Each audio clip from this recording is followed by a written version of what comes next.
अस्सलामुअलैकुम students, welcome back to अपना टीचर.com। आज हम बात करने जा रहे हैं micro economics versus macro economics के की डिफरेंसेस को हम देखेंगे। और वो क्यों देखेंगे, इसकी ज़रूरत क्यों पड़ी हमें।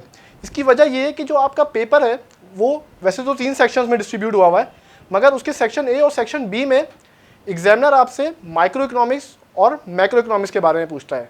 तो इस पेपर को 2 हिस्से में ब्रेक करने की ज़रूरत क्यों पड़ी, क्योंकि जो आपका कोर्स है वो माइक्रो इकोनॉमिक्स और मैक्रो इकोनॉमिक्स पे ही टूटा हुआ है, इसलिए सेक्शन ए और सेक्शन बी की ज़रूरत पड़ी। मगर ये कोर्स क्यों ब्रेक हुआ है सेक्शन माइक्रो इकोनॉमिक्स और मैक्रो इकोनॉमिक्स में, इसकी वजह ये है कि इकोनॉमिक्स की 2 ब्रांचेस है, एक है माइक्रो इकोनॉमिक्स और एक मैक्रो इकोनॉमिक्स। तो हमें इसके डिफरेंस को समझने की ज़रूरत है कि इसके डिफरेंसेस क्या हैं, क्यों इसको ब्रेक किया गया, क्यों एक पूरे पेपर को 100 मार्क्स का क्यों नहीं किया गया। जिस तरीके से सारे पेपर 100 मार्क्स के होते हैं सेक्शन, उसमें कोई ब्रांच वाइज डिस्ट्रीब्यूट नहीं हुए थे पेपर। इसी तरीके से हम डिफरेंस पे अब नज़र दौड़ाते हैं कि इसकी डिफरेंसेस क्या हैं।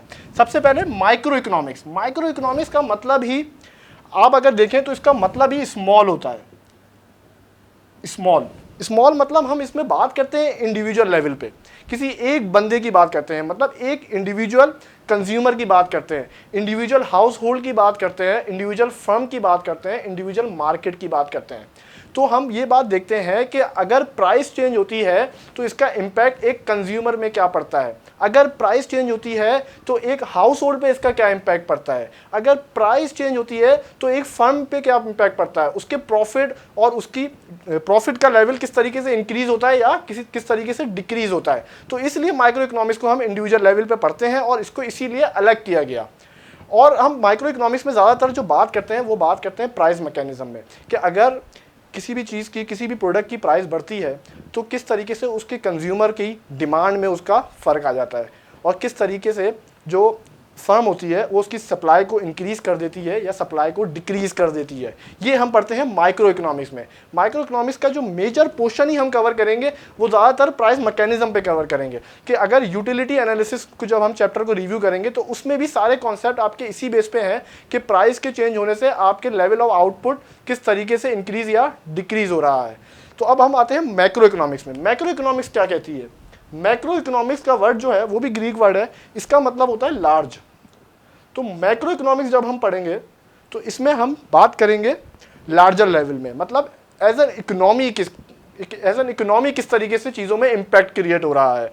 मैक्रो इकोनॉमिक्स में हम बात करेंगे नेशनल इनकम में। अब नेशनल इनकम में जब हम बात करेंगे तो हम उसमें हम टच कर लेंगे जीडीपी को, जीएनपी को, कि इन सब चीज़ों के एक कंट्री की इकोनॉमी और एक कंट्री की इकोनॉमिक पोजीशन किस तरीके से जीडीपी डिसाइड करता है। और फिर मैक्रो इकोनॉमिक्स में एक और चीज़ हम डिसाइड करते हैं कि एम्प्लॉयमेंट लेवल किस तरीके से इंक्रीज़ हो रहा है, किस तरीके से डिक्रीज़ हो रहा है, फिर इन्फ्लेशन पे किस तरीके से इम्पैक्ट आ रहा है, किस तरीके से इम्पैक्ट नहीं आ रहा। जैसे कि हमने इंट्रोडक्शन टू इकोनॉमिक्स की, जो हमने इससे लास्ट वीडियो में बात करी थी कि इकोनॉमिक्स की इंपॉर्टेंस में की डिफरेंसेस हैं गवर्नमेंट पॉलिसीज़ की। इंपॉर्टेंस क्या है, गवर्नमेंट की पॉलिसीज़ किस तरीके से इम्पैक्ट करती हैं, ये सब हम पढ़ते हैं इकोनॉमिक्स में। और ये कहाँ पढ़ते हैं इकोनॉमिक्स में, हम मैक्रो इकोनॉमिक्स में, कि गवर्नमेंट की जो मॉनेटरी पॉलिसीज़ हैं, गवर्नमेंट की जो फिस्कल पॉलिसीज़ हैं, ये सब हम कहाँ डिस्कस करेंगे, मैक्रो इकोनॉमिक्स में। इसलिए इस पेपर को अलग अलग डिवाइड किया गया।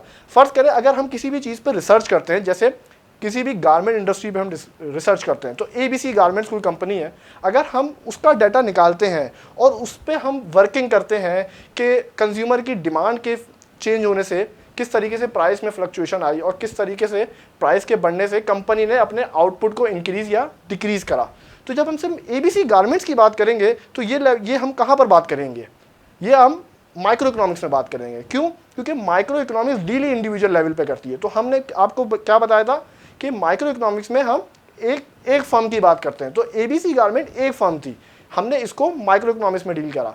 मगर जब हम गारमेंट इंडस्ट्री की बात करेंगे, पूरी इंडस्ट्री आ गई, आपकी पूरे पाकिस्तान की गारमेंट इंडस्ट्री जितनी भी आ गई, उन्होंने कितना लेवल ऑफ आउटपुट जनरेट करा और उससे कितनी इनकम जनरेट हुई, तो वो हम बात करेंगे मैक्रो इकोनॉमिक्स में।